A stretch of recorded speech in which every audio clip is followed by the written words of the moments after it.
Hello and welcome to the Z-Hut. I'm Jay, and today we're going to take a look at how you can fix pretty much any weed whip that doesn't want to run properly for under $20 and in some cases free.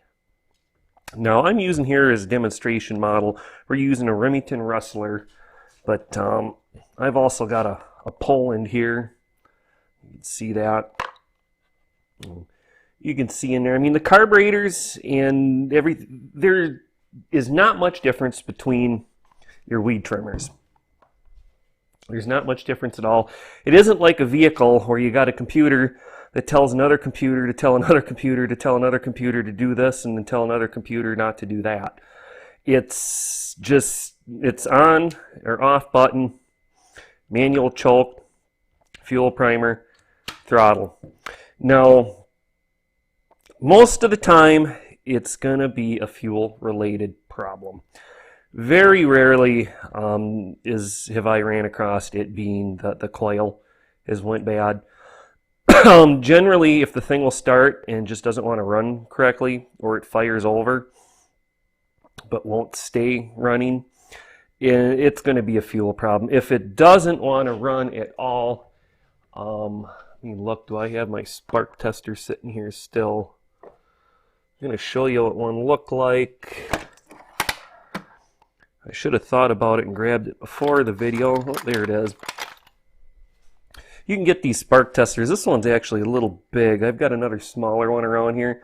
It just has, this side here will fit the plug for the spark plug wire, and then the other side clips on there, and then you go in a dark room and you pull it over and you can see in there the gap if it's sparking or not. That's the easy way to test for spark. If you got no spark, if you are somewhat mechanically inclined, you could probably replace it yourself.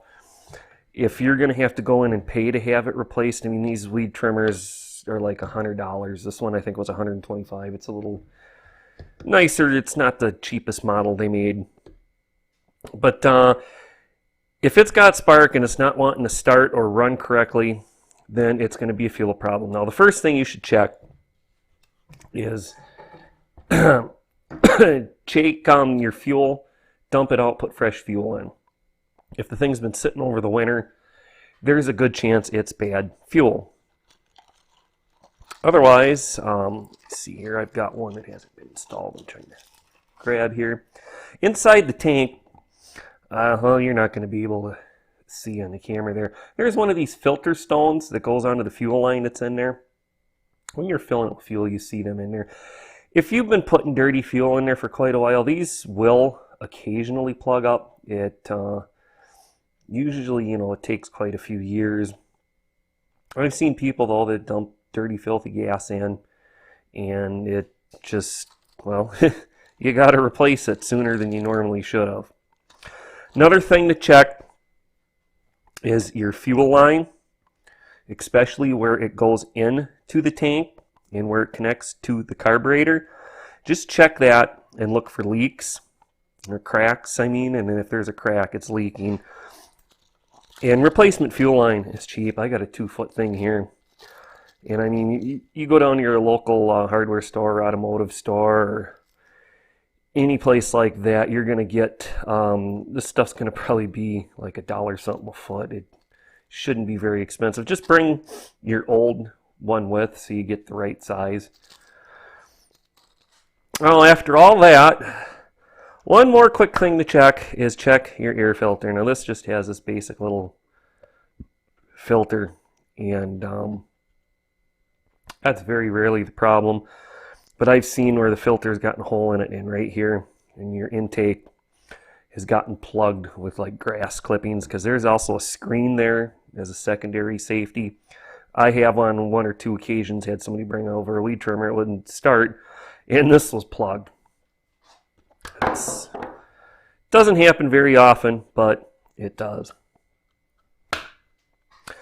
Alright, so if you've checked all that and everything is good so far, next I would try your high and low adjustments. Now, for a lot of my yard equipment, I've got the carburetor adjusters. I ordered this carburetor and I forgot when I ordered it to get the proper adjuster. This one here is actually for my chainsaw. But luckily, as long as you're careful and you're not doing it a lot, if it has the splines, I would just order the tool and wait, or go to like check your local unclaimed freight store, or Harbor Freight, or Northern Tool, discount tool places like that. You'll probably find a set. I think there's like 8 or 9 of them that covers all your carburetors. But on this one, this takes believe it or not, it's called the Pac-Man screwdriver, or whatever they call these. It's not really a screwdriver, but Pac-Man adjuster, carb adjuster, because the inside of it looks like a Pac-Man. You look it up on eBay, Amazon, you'll understand what I'm saying. But I could use my little needle nose to adjust it.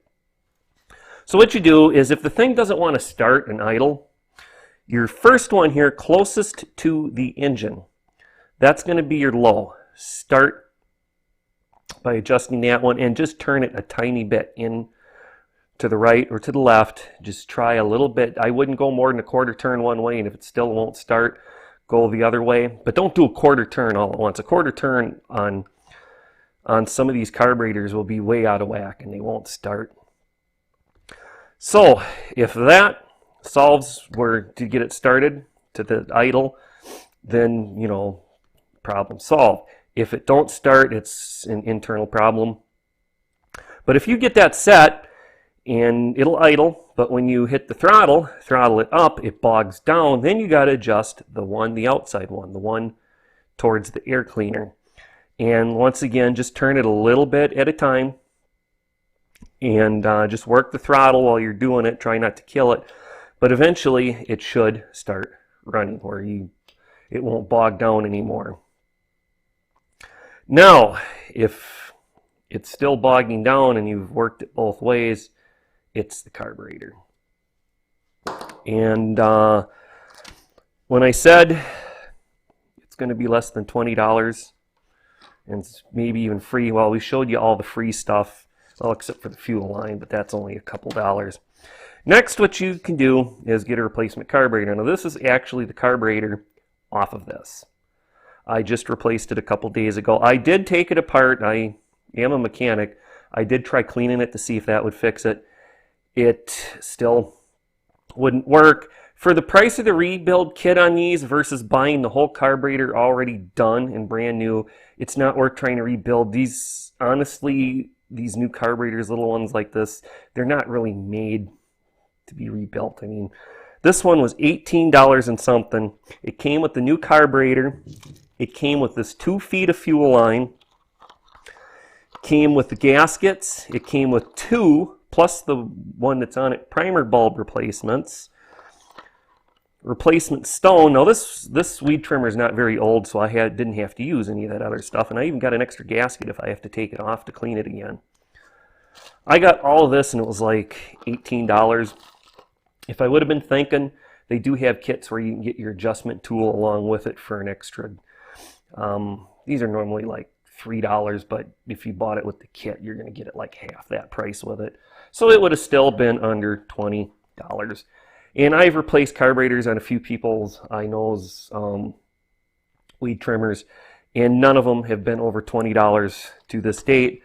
I haven't replaced any carburetors on the Steels or Stills, however you want to pronounce it. I know that is a more expensive brand, so it might be a little more. I have replaced carburetors on Husqvarna stuff, and they were still cheap and inexpensive. So I don't know. It all depends on well, where you get the carburetor from probably is a big thing. I would suggest eBay or Amazon, and you can find this even cheaper if you're willing to wait 2 to 3 weeks. You can get it from China for around $10 to $11 for one of these kits. I'm serious, $10 to $11. But for the extra $7, $8, I found one that was just like 2 states away from me. I had it in 3 days after I ordered it. I didn't want to wait till summer was pretty much over to be able to trim around my trees. So, well, that's it.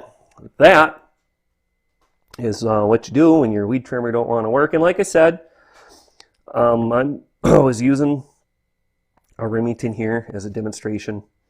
This will work with Poland's and pretty much any of your other brands. The carburetor, how they're set up, they're almost all the same. Very little difference. Oh, one last little thing I forgot to mention. Some, not all, but some carburetors, if the primer bulb gets a crack in it and it's sucking air, they won't run either. Other models, I've got a lawnmower, it's a 2-stroke Toro, and that bulb's been missing for years and it still runs. It even starts without having to prime it. But for some things you do, and you can get those little replacement bulbs separately for like $1. You could probably order one. And that's, well, maybe $2, $3. You just go down to your local parts, lawn and garden repair shop and get them.